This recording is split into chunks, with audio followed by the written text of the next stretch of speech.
그렇군요. 바로 시작할게요. 네. 우리가 이제 GTX 얘기하면서 뭐 수도권 집중 문제 얘기를 했는데 수도권 집중 문제만큼이나 오래된 이슈고 풀기 어려운 이슈고 해결하기 어려운 이슈인 저출산 문제에 대해서 얘기를 하려고 이원재 경제평론가 모셨습니다. 그 저출산 고령사회위원회 위원으로도 활동을 하셨었어요. 안녕하세요. 네, 안녕하세요. 윤 기자님 반갑습니다. 네, 반갑습니다. 네, 방송 잘 보고 있습니다. 아, 그래요? 지금 삽질 중인데.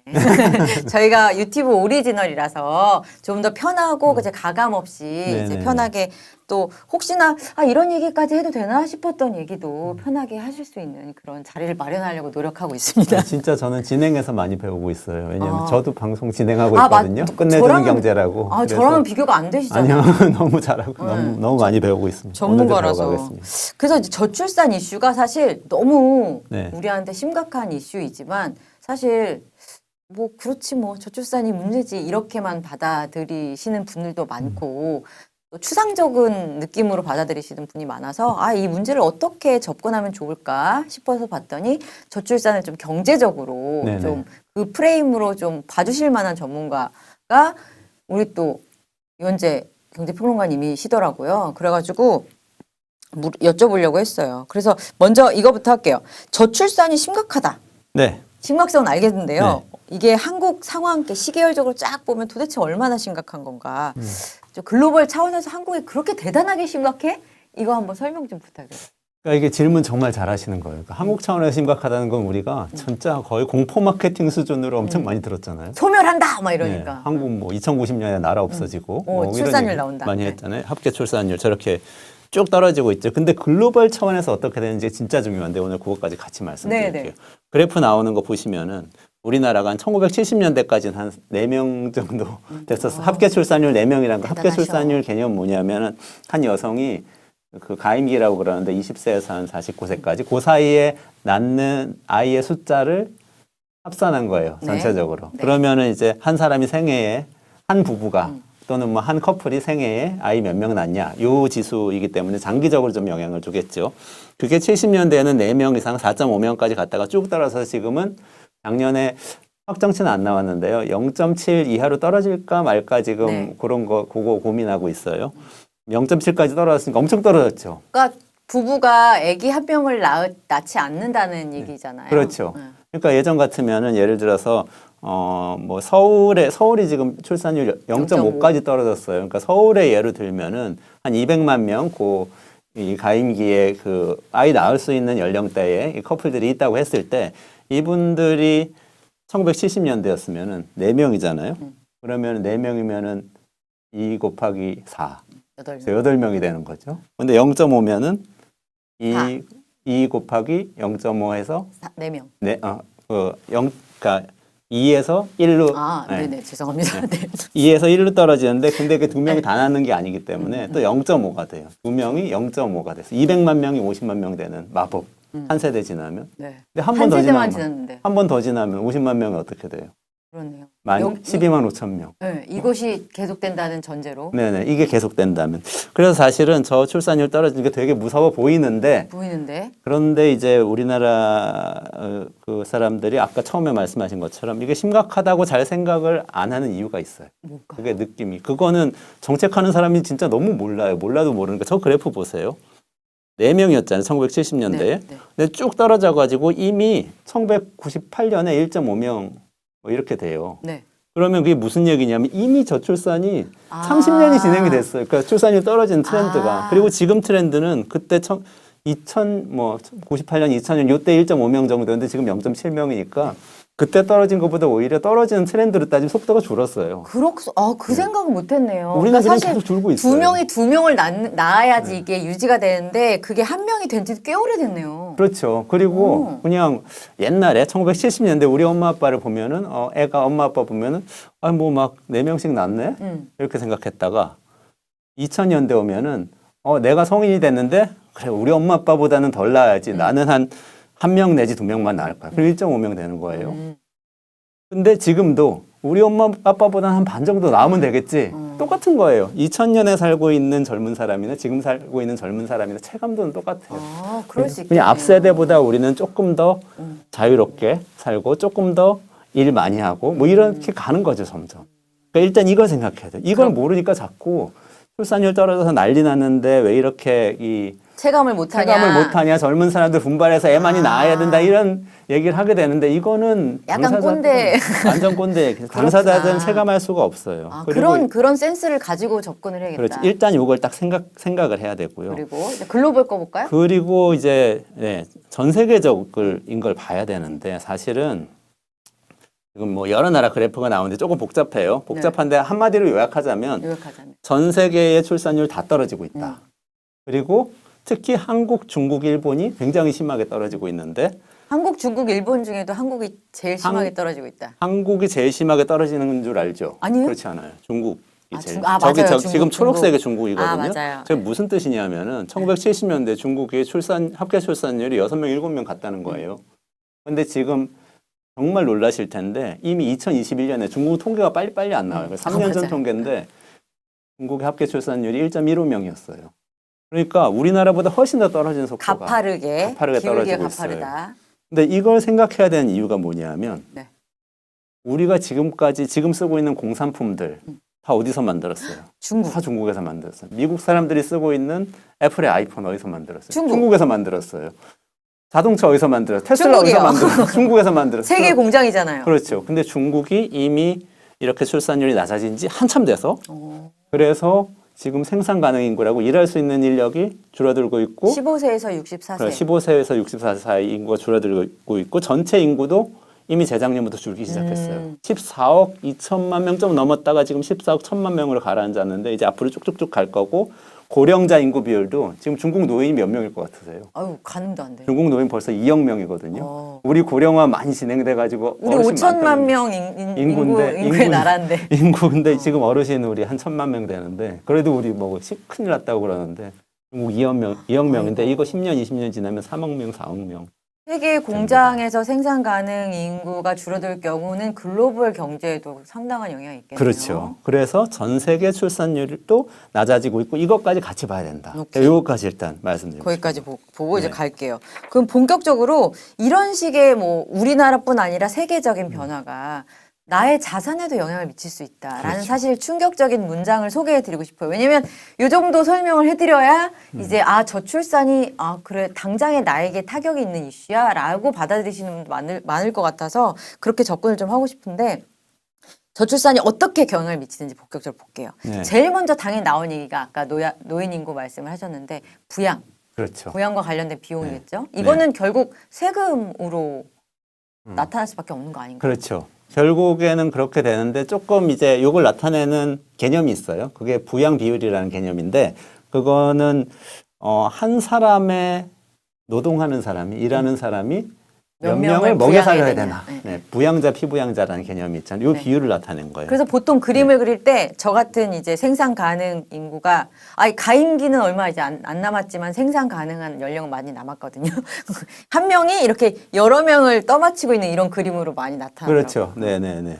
사실은 여러 명까지는 진실은 아니고 지금 그래요? 우리가 한 0.4 정도 되거든요. 0.4라는 건 14세에서 64세 사이에 15세에서 64세 사이의 인구가 한 100명이라고 그러면 아이들, 더 어린 아이들, 그리고 더 연세 드신 어르신들 합치면 한 40명 된다는 뜻이에요. 지금 100명이 40명 먹여 살리고 있어요. 그러니까 한 부부가 한 명의 아이 또는 한 명의 노인 정도를 먹여 살리고 있는 거죠. 괜찮아요, 이 정도면. 이 정도면 괜찮아요. 근데 쭉쭉 올라갑니다. 근데 우리가 쭉쭉 올라갑니다. 아이를 안 낳으면은 계속 고령화가 되기 때문에 어르신들이 늘어나요. 그럼 0.4에서 쭉 올라가서 한 20년 지나면은 한 0.6 정도 될 거고 이제 뭐 더 지나서 2060년, 2070년 되면 더 올라가요. 그래서 이제 결국에는 어느 시점에는 너무 먼 미래는 우리가 예측하기는 굉장히 어렵지만 어쨌든 한 명이 한 명을 먹여 살리는 데까지 간다. 그거 넘어갈 수도 있다. 지금 요 정도까지 생각을 해야 돼요. 우리 생에는 한 명이 한 명 먹여 살리는 데까지 올 수도 있다. 그 정도. 우리 생에 지금 생산 가능한 인구들은 그렇게 생각하셔야 됩니다. 그리고 그거는 결국 뭐 제가 직접적으로 할 수도 있는 거지만 어떤 방식이든지 뭐 세금을 통해서도 할 수 있고 당장 세금을 올려야 되는 압력이 커지는 거 아닌가요?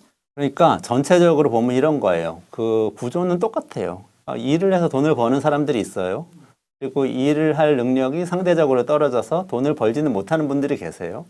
그러면 일을 해서 번 돈을 벌지 못하는 분들에게 흘러가게 해야 됩니다. 근데 그거는 가족이 아이를 먹여 살려서 부양할 수도 있고 어르신을 모시고 살아서 부양할 수도 있고 직접적인 국가가 그렇죠. 세금을 걷어서 기초연금 노인들한테 드리고 아동수당 아이들한테 줘서 해결할 수도 있고 그렇죠. 또 국가가 세금을 걷어서 기초연금이 아니고 노인들이 살아갈 수 있는 어떤 이 시설들, 요양시설들을 막 지어서 요양 서비스를 막 제공해서 그렇게 부양할 수도 있고 여러 가지 방법이 있는데 하여튼 진실은 돈 버는 이 사람들에게서 번 돈이 다른 쪽으로 피부양자들에게 흘러가게 해야 한다. 안 그러면 사회가 이제 지옥도가 펼쳐지는 거죠.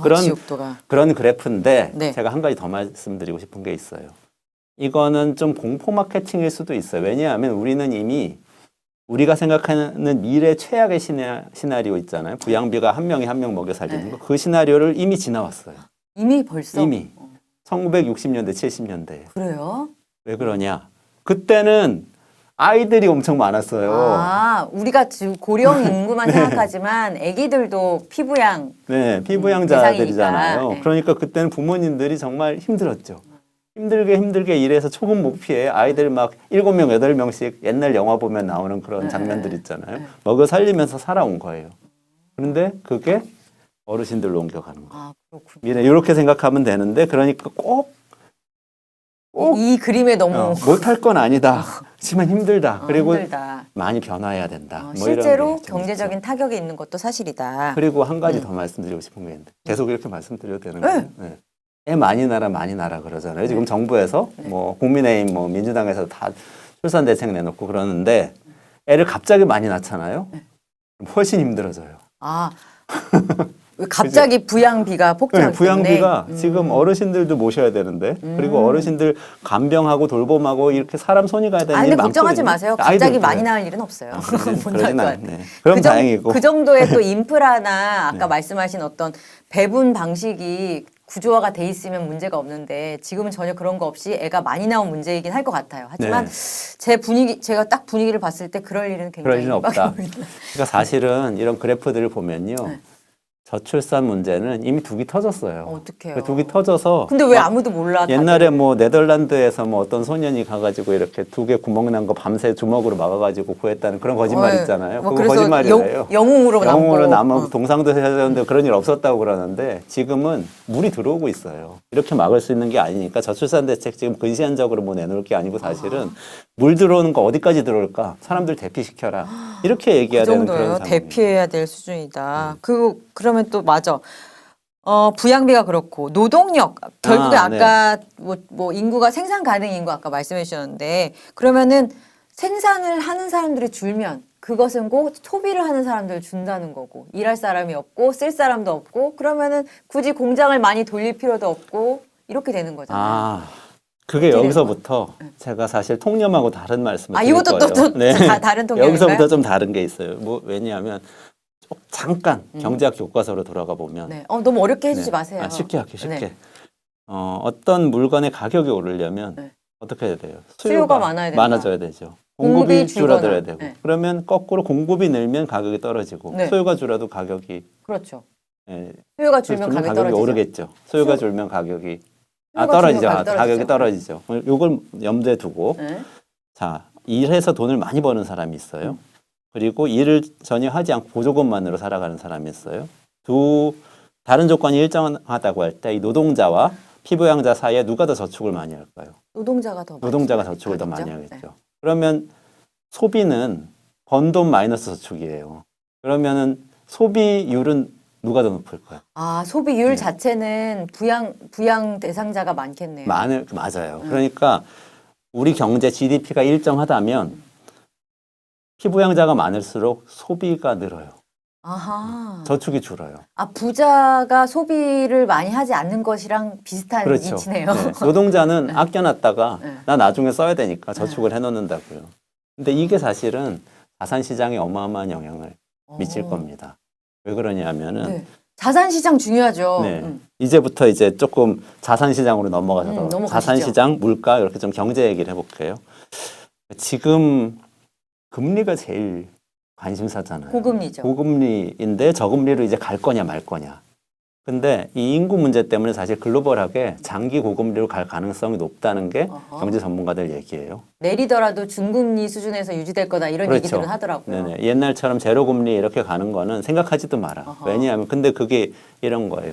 아까 보여드렸잖아요. 모든 나라에서 다 출산율이 떨어져요. 네. 그럼 모든 나라에서 다 고령화가 돼요. 그럼 아까 우리 경제학 원론으로 돌아가서 고령자가 늘어나면 저축률과 소비율이 어떻게 되죠? 소비가 그럼 늘어나겠네요. 늘어나죠. 네. 저축률이 떨어지죠. 네. 근데 우리가 저축한 돈은 어떻게 되죠? 은행으로 가거나 펀드에 들어가잖아요. 네. 그럼 그게 어딘가 투자되죠. 기업으로 가서 투자가 그렇죠. 돼야 되죠. 그러면 당연히 투자가 줄겠죠. 투자는 줄고 소비는 느네요. 네. 그럼 더 직접적으로 얘기하면 중국에서 고령화된다고 그랬잖아요. 근데 중국이 지금 미국 국채의 최대 투자자예요. 1조 달러 이상을 투자해요. 1조 달러 어마어마한 돈이잖아요. 근데 미국 국채를 그렇게 살 수 있는 거는 중국의 저축이 많이 되어 있기 때문이에요. 그렇겠죠. 중국이 고령자들이 많아지면 저축률이 쭉 떨어져요. 소비하기 시작합니다. 그럼 중국은 그 돈 빼야 돼요. 네. 그러면 어떻게 되죠? 미국으로 다시 돈이 미국 국채에서 돈이 빠지잖아요. 네. 그러면은 미국 국채는 금리를 올려야 돼요. 금리를 이자 많이 드릴게요, 많이 드릴게요. 우리 그래야 국채 좀 가져가요. 맞아요. 중국이 안 사거든요. 맞아요. 그러니까 지금까지는- 금리 높여줄 테니까 제발 우리 국채 좀 사가세요. 미국은 그렇죠. 그렇게 나오겠죠. 그러면 장기 고금리가 갈 수 있는 것이고 아. 장기 고금리는 지금 많은 사람들이 다 생각하고 있는 거 이런 거잖아요. 장기 고금리 되면 자산 시장 이 가격이 거품이 꺼진다. 왜냐하면 지금까지는 돈 빌려서 집 사고 돈 빌려서 주식 사고 해도 아무 이 거리낌이 없었고 이자 낮으니까 이거 빌려가지고 부동산 사지 뭐. 그렇죠. 그리고 뭐 5억짜리 부동산 사면 10억 되는 건 당연하고 뭐 이렇게 생각했잖아요. 네. 근데 이제는 돈을 빌릴 때 비용이 비싸니까 일단은 빌리는데 비용도 많이 나가고 그러니까 사람들이 안 빌려요. 네. 안 빌리면 투자도 덜해요. 그럼 자산 가격이 이렇게 침체될 가능성이 높죠. 아, 대출 규모에 비례해서 우리나라 부동산 가격이 이게 형성되는 경향이 있더라고요. 그렇죠. 그거는 또 금리의 영향을 받는 거고. 네네네. 쭉쭉쭉쭉 이어져서 대출도 안 되고 부동산 가격도 좀 떨어지고. 그렇죠. 거기다가 수요 자체도 그렇게 인구 자체가 주니까 수요도 줄을 테고. 수요는 조금 또 다른 문제인데 아, 그렇습니까? 여기서는 일단 질문만 하면 조금 다른 문제. 금융적인 현상만 아, 금융적인 금융적인 현상만 현상만? 보면 글로벌하게 네. 꼭 우리나라 부동산을 얘기하는 건 아니고 글로벌하게 전체적으로 이렇게 고령화는 화폐를 줄인다. 네. 화폐를 줄여요. 돈을. 사람들이 저축을 덜 하니까. 그러면 투자를 줄인다. 그러면 고금리가 오래 갈 수가 있다. 그리고 네. 그리고 아까 말씀하신 것 중에 소비가 늘어난다고 그랬잖아요. 네네네, 소비가 늘어나면 이것도 그건 아니고라고 말씀하실까 봐 겁나는데 소비가 늘어나면 인플레이션이 발생할 확률도 더 높아진다. 그거 제가 말씀드리려고 아, 했어요. 드디어 맞았다. 정확하게. 그러니까 이거는 또 금융적으로 얘기하면 이런 거예요. 중국에서 지금 고령화가 돼서 노동자들이 숫자가 줄어들잖아요. 그러면 사람을 돈으로 따지면 안 되는데 노동시장이라는 게 또 있어요. 네. 그래서 거기서도 수요 공급 법칙이 작용해서 그렇죠. 네. 노동력이 많이 공급되면 싸지고 임금이 싸지고 노동력이 줄어들면은 공급이 줄어들면 임금이 비싸지고 뭐 이런데 중국에서 지금까지 엄청나게 노동 공급이 활발했죠. 늘어났거든요. 쌌고. 네, 그래서 쌌고 네. 그러니까 인구도 늘어나고 생산 가능 인구 늘어나는 거죠. 그리고 농촌에서 도시로 또 막 왔어요. 농민공. 네, 농민공들이 와서 저가의 노동력을 엄청 제공했고 그 사람들이 아이폰도 만들고 현대자동차도 만들고 다 그랬죠. 만들었고 모든 우리 지금 알리익스프레스에서 직구하시는 그 많은 물건들 다 싸긴 싸게 싸더라고요. 사는 거잖아요. 근데 이 사람들이 확 줄어든다고 생각해 보세요. 그러면 월급 더 드릴게요 하면서 이제 사람 모셔와야 돼요. 그러면은 가격이 올라갈 수밖에 없고 이게 전 세계적으로 물가 상승 압박이 됩니다.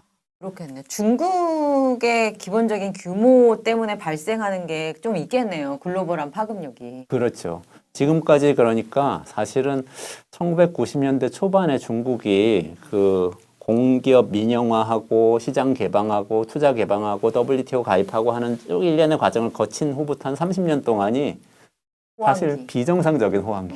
비정상적으로 우리는 다 싸게 사고 투자하면 다 오르고 이런 시기였던 거예요. 그 요즘 기사 보시면 아시겠지만 중국 주식도 정말 안 좋고 그렇죠. 부동산도 정말 안 네. 좋고 말씀하셨던 그런 뭐 꼭 뭐 인구 이슈 때문은 아니었겠지만 일종의 사이클의 좀 하단부에 와 있는 것 같아요. 네, 좋다가 그렇죠. 거기다 인구까지 이렇게 되니까 그러니까 특히 중국의 생산 가능 인구를 주목해서 봐야 되는데 생산 가능 인구가 출산율이 낮아진 초기에는 괜찮아요. 그래도 이미 이렇게 청소년이 돼 있는 사람들이 있으니까. 근데 지금 시켜요, 그 막. 시기 지나갔어 그 시기를. 그래가지고 지금 생산 가능 인구가 한 7억 명 정도 되는 것 같은데 정확한 통계는인지는 모르겠지만, 근데 그게 지금 한 5억 명까지 한 2억 명 정도 빠질 거라고 예측이 되고 있어요. 한 2, 30년 안에 천천히 진행되긴 하지만. 네네. 그러면은 노동자 2억 명이 없어진다고 생각해 보세요. 우리나라 참고로 5천 명, 5천만 5천만 명입니다. 명인데. 누누이 말씀드리죠. 그러니까 세계 공장이 없어지는 거예요. 그리고 심지어 그러면은 저가였잖아요. 그렇죠. 저가 노동력이었잖아요. 그럼 또 어떻게 되냐면 연준의 그 파월 의장 맨날 그 뉴스에 나와가지고 기준금리 올리네 마네 얘기하잖아요. FRB에. 근데 그 사람이 항상 생각하는 건 인플레이션이거든요. 그러면 물건값이 올라요? 아 그러면 우리 금리 올려야 돼요. 그렇게 되는 거죠. 그럼 고금리 현상이 장기화될 수도 있다. 고금리, 저출산과 고금리를 같이 이해하면서 우리가 미래를 준비하는 거 되게 중요하네요. 그렇죠. 그러면은 지금 우리 당장 느낄 수 있는 얘기도 해볼게요. 이것도 상황이 어떻게 되나를 아셔야지 여러분이 뭐 투자를 하시든지 아니면 미래를 계획하시든지 할 때 도움이 될 것 같은데, 산업 구조의 전반, 우리 당장 주위에서 느낄 수 있는 게 뭐 분유회사, 네네네. 그러니까 애기들과 관련된 뭐 비저기 회사 이런 데는 벌써 엄청 규모를 줄이고 있다고 하더라고요. 네네네. 그렇죠? 그러니까 산업 구조가 바뀌는 건데 이것도 아까 제가 말씀드렸지만 소비는 줄지 않을 수도 있다. 아, 그러니까요. 여기는 줄어도 전체 소비는 늘어날 수 있다는 그러니까 거잖아요. 유치원이 노치원 되는 거고요. 네. 결혼식장이 장례식장 되는 거예요. 그러니까 축소라기보다는 변화네요. 그렇죠. 전환이네요. 그러니까 지금 생각해 보면 1970년대생이 한 100만 명 좀 넘게 태어났거든요.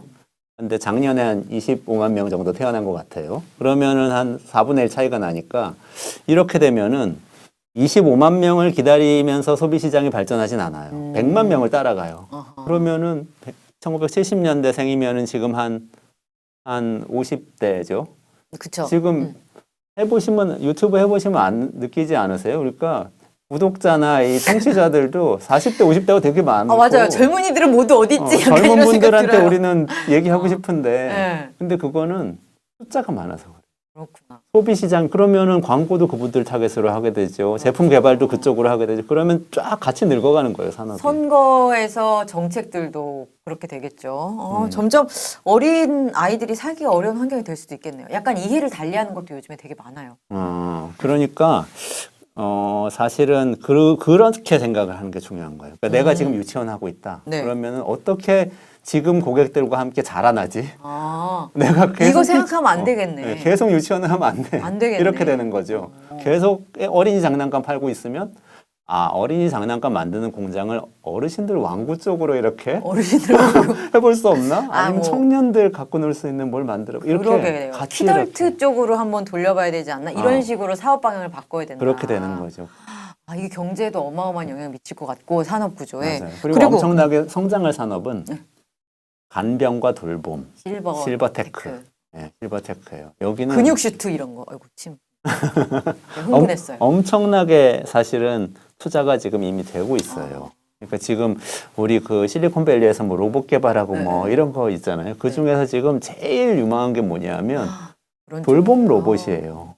그 어르신들 외롭지 않게 돌봐드리는 거, 아프신 때 간병인이 지금 하고 있는 일을 대신해서 하는 거 이런 게 아직은 기술이 안 돼요. 그렇지만 20년, 30년 지나면 이제 그들을 상용화 우리는 쓸 수 있겠네요. 네. 같이 묶여도 되는 거예요? 그러면 40대. 알겠습니다. 그 인구의 그 절대적인 감소가 개인적인 개인 소득의 감소로 이어질 수 있을까요? 뭐 이렇게 거칠게 질문한다면 네네네네. 세금도 늘 수 있을 것 같고 내 자산 뭐 부의 효과에 불과할지언정 내 내가 가진 자산의 가격이 내려가고 뭐 이러면 기본적으로 내가 더 가난해질 수도 있는 거 아니야? 라고 질문을 한다면 어떻게 대답을 해줄 수 있나요? 제가 논쟁적으로 좀 얘기를 해보자면 논쟁 좋아합니다. 네. 월급은 계속 오를 겁니다. 그건 월급은 하지만 월급을 받을 수 있는 사람이라면. 그런데 왜냐하면 생산 가능 인구 줄고 노동자가 줄면은 노동 수요는 어느 정도 있는 상태에서 공급이 노동자가. 작아지니까 게다가 중국 노동자도 없어요. 그러면은 이제 어쨌든 생산을 우리 아는 선에서 해야 돼요. 그럼 그때는 사람을 못 구해서 생산이 안 돼서 문제인 그런 상황이 될 거고 소득은 그 다른 이 사회복지는 우리가 결정하기 나름이잖아요.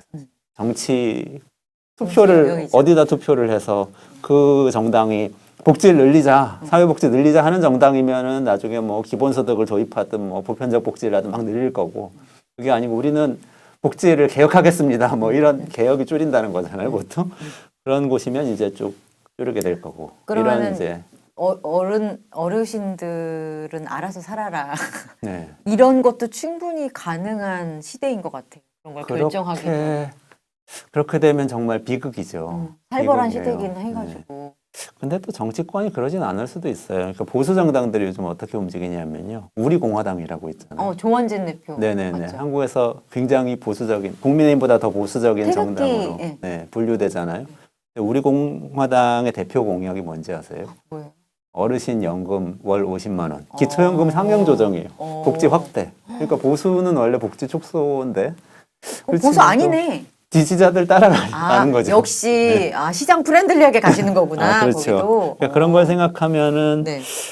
괜찮아질 수도 있는데 네. 상황은 좀 봐야죠. 상황은 봐야 될 것 같고 그렇지만 이제 외국에서 우리나라를 직접적으로 보는 눈은 그렇게 나쁘진 않아요. 맥킨지에서 작년에 왜요? 이렇게 한국 망했네요. 그 짤도 되게 유명했잖아요. 그 출산율 떨어져서 네, 망했다는 출산율 거. 떨어졌을 때. 그거 출산율 떨어지면은 국가가 망하는 거지. 개인은 큰 타격은 사실 없거든요. 무섭다. 왜냐하면 GDP 계속 그대로 유지만 되면은 소비가 늘고 그러니까. 1인당 GDP는 오르잖아요. 인구 줄면은. 그러니까 맥킨지에서 무슨 보고서를 냈냐면 작년에 한국이 일단 우리 경제를 긍정적으로 봤어요. 기업들의 생산은 계속 유지될 텐데 인구를 주니까 네. 이렇게 누가 잘 땄어? 해나가면은 1인당 GDP 7만 불까지 올라갈 거다. 진짜요? 이렇게까지 나온 것도 있어요. 그거 뭐 100% 믿을 수는 없지만 그러니까 결국은 이건 전제 조건은 근데 이런 거죠. 자동화되고 투자가 많이 돼서 생산은 상당 부분 이제 기계와 로봇과 인공지능이 한다. 사람은 없지만 생산 가능 인구는 없지만 그것을 생산성을 높일 수 있는 어떤 자동화 인프라로 그렇죠. 대체한다. 그렇죠. 경제학적으로 얘기하면은 노동자 1인당 자본이 늘어나는 거예요. 그래서 그렇군요. 그런 노동자들이 많이 있는 사회에서는 1인당 GDP는 올라갈 거다. 뭐 이런 얘기는 또 하는 거죠. 알겠습니다. 뭔가 이제 경제 얘기를 하다 보니까 우리 그럼 저출산 시대가 오더라도 이런 방식의 삶도 가능하다라고 말은 했지만 사실 그게 비극적인 장면을 우리가 이제 염두에 두고 하는 거잖아요. 그럼 그 비극이 오지 않게 하기 위해서 노력해야 될 부분도 있을 것 같은데 만약에 대통령이라면 너무 부담되시나? 대통령이라면 네. 대통령이라면 아니 지금 수년간 왜냐면 저출산 그 고령화 위원회 활동도 하셨으니까 네네네네. 수년간 이렇게 몇십 조가 뭐야 몇백 조를 퍼부었는데 해결하지 못한 문제를 당장 이 시점부터 이거 먼저 하겠다라고 하신다면 뭐를 결단하실 것 같아요? 아니 그거는 다 정해져 있는데요. 정해져 있는데 왜 못하는 거예요? 아동수당 올리고 기초연금 높여야죠. 그러니까 아. 기초연금은 지금 어르신들한테 가는 월 소득 수준에 따라서 월 30만 원까지 가는 연금이고요. 아동수당은 8세 미만 아동한테 월 10만 원씩 가는. 네, 저도 수당인데. 애기 줬었는데 그 8세 미만이구나. 네네. 그래서 언젠가부터 안 들어오더라고요. 아, 그래. 이거 왜 안 들어와? 그랬는데. 근데 그거를 이제 어르신들한테는 우리 공화당 얘기하는 거 저 지지예요. 월 50만 원까지는 올려야 되고 아동수당도 월 50만 원까지는 올려야 되고. 아니 근데 18세까지는 줘야 돼요. 어른에 비해서 아기를 너무 조금 줘요. 이것도 시장 상황 따라가는 건데 노인들이 많으니까 네. 아기들한테는 너무 안 주는 것 같다는 인상도 많이 받아요. 그럴 수 있죠. 그럴 수 있죠. 표가 안 되니까. 표가 안 되니까 얼마 되지도 않잖아. 그게 이른바 포퓰리즘이라는 건데 그러니까 뭐 표가 안 되는 사람들은 목소리를 많이 낼 수밖에 없어요. 그래서 이런 부모님들이 목소리 많이 내셔가지고 그래서 저처럼 직장도 있고 뭐 남편이랑 사이가 그렇게 나쁘지도 않은 사람도 애기 하나 낳고 이제 안 낳고 그러잖아요. 그러다 보니까 이 정치권에서도 여야가 나름대로 쏟아내고는 있거든요. 저출산 관련한 정책. 그게 이제 아까 좀 제대로 보고 장기적인 관점에서 정책을 냈으면 좋겠다라고 말씀하셨는데 그중에서 이거는 여야가 합의만 되면 바로 했으면 좋겠다 눈에 띄는 혹시 대목이 있으실까요? 그러니까 일단은 아동수당이 아동수당. 아동수당하고 기초연금은 이명박 정부 때 아동수당 도입했고 이 국민의힘이 계속 지지했고 그리고 기초연금은 박근혜 전 대통령의 공약으로 출발해가지고 여기까지 온 거거든요. 여야 합의는 해서 늘리면 되는데 지금 이거는 사실 기획재정부를 포함해서 재정 쪽에서 다 반대를 해요. 근데 저는 제가 보기에는 애 낳으면 얼마 준다 뭐 이런 식으로 거는 것보다 이 전생에 걸쳐서 소득을 보장해 주는 게 훨씬 더 사람들에게 안도감을 주고 그 선택을 할 수 있게 해주는 그런 정책이에요. 근데 대통령이 됐다고 생각하면 사실 한 가지 더 생각나는 게 있는데 지금 한번 해보시죠. 아동수당 기초연금은 진짜 사실은 저출산 고령 사회에 꼭 필요한 정책이고 해야 되는 거고 이제 다가올 비극을 또 막아야 되는 게 있어요. 그게 뭐냐면 지방 소멸이거든요. 지금 정부에서 하는 것처럼 재건축 완화하고 수도권 신도시 중심으로 방금 전에 지구 GTX를 펼치자. 통해서 수도권에 더 빨려 들어간다는 얘기도 그 얘기 했어요. 하셨죠. 네. 그러면 지방은 더 빨리 줄어드는 뭐 간단한 산수잖아요. 인구는 주는데 수도권에 더 많은 인프라를 깔아? 그럼 사람들 수도권으로 더 오고 그러면 지방은 소멸하겠죠. 빈집이 속출하고. 네, 서울은 0.5명이잖아요. 그렇죠. 네. 그리고 지방은 아예 그냥 줄다 못해서 없어지겠죠. 요새 그 지방에서는 인구댐이라는 얘기를 해요. 인구 때문에 서울은 출산율 0.5명이지만 지방에서 잘 많이 낳아서 무럭무럭 키워서 다 서울로 서울 보내면 보낸다? 우리는 댐이다, 물 대주고 있다 이런 얘기를 한다고요. 그런 근데 약간- 그거 사실이죠. 약간 슬픈 얘기네요. 그렇죠. 굉장히 슬픈 현실인데요. 지금 뭔가 인프라를 얘기할 GTX도 그렇고 이 재건축 그 규제 완화도 그렇고 다 수도권 얘기거든요. 특히 서울 얘기. 근데 이런 식으로 가면 지방 소멸 엄청 가속화되고 일본에 이미 수백만 채 이 빈집이 나와가지고 그쵸. 그거 가지고 골머리를 앓는데 우리도 그렇게 될 가능성이 높죠. 그러니까 사실은 인프라와 재건축 재개발 지금 방식으로 안 되겠지만 대규모 주거단지를 지방에다 깔아야 되고요. 아기를 잘 낳을 수 있는 환경을 좀 만들어라. 만들어줘야 되는 거죠. 근데 그게 구체적으로는 바로 인프라예요. 그게 다 의료 인프라, 교통 교육 인프라, 인프라. 주거 인프라, 교육 인프라. 이걸 까는 데는 막대한 돈이 들기 때문에 정말로 뚝 떼서 지방에 투자해야 돼요. 그 일을 해야 된다. 이게 이제 사실은 또 다른 측면에서 직접적인 출산 대책 같지 않잖아요. 네. 하지만 정말 중요한 인구 문제 해결하는 과제인 거죠. 토대를 만들으라는 의미로 그렇죠. 받아들여집니다. 또 이원재 경제평론가님 모시고 저출산이 경제에 어떤 영향을 미치는지 그리고 나의 가계에 나의 전생에 걸쳐 어떤 경제적 타격이 있는지에 대해서 얘기를 들으니까 좀 새롭게 좀 느껴지시는 부분이 있는 것 같아요. 오늘 여기까지 말씀 잘 들었습니다. 감사합니다. 네, 고맙습니다. 오늘 여기까지 할게요. 문제는 경제야 바보야. 다음 시간에 뵐게요. 안녕히 계세요.